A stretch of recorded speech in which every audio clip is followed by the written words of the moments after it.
அதிமுக பாரதிய ஜனதா கூட்டணியில ஆட்சியில பங்கு கொடுப்பாங்க. ஸ்டாலின் அவர்களே, நாங்க ஒண்ணு ஏமாறி அல்ல. அதிமுக பெரும்பான்மை இடங்களிலே வெற்றி பெற்று தனிப்பெரும் ஆட்சி அமைக்கும். எங்களுக்கு கூட்டணி வேண்டாம் வேண்டாம் எதை பத்தி கவலைப்படல. தேசிய ஜனநாயக கூட்டணியின் கூட்டு மந்திரி சபை தமிழ்நாட்டில் இந்த முறை அமையும். எங்களது கூட்டணி ஆட்சின்னா பங்கு பெற அனைத்து கட்சிகளும் அதில் ஆட்சியில் அதிகாரத்தில் பங்கு பெற ஒரு நிலைமை இந்த முறை தமிழ்நாட்டு மக்கள் வழங்குவார்.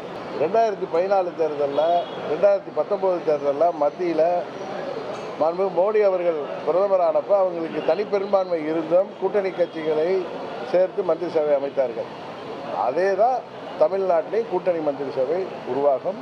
இதை தான் இந்த கூட்டணியை திமுக வீழ்த்த வேண்டும் என்கிற நோக்கத்தோடு கூட்டணியை பலப்படுத்தி வருகிற மாண்புமிகு அமித்ஷா அவர்கள் அதை தான் திரும்ப சொல்லி வருகிறார். கூட்டணி வெற்றி பெறும். வெற்றி பெற்ற பின்பு வெற்றி பெறுவதற்கு முன்னாலேயே எந்தெந்த இடங்கள் என்பதை அவர்கள் முடிவு செய்வார்கள். வெற்றி பெற்ற பின்பும் அவர்கள் முடிவு செய்வார்கள். நாங்க தெளிவாக இருக்கிறோம். தேசிய ஜனநாயக கூட்டணி வெற்றி பெறும்.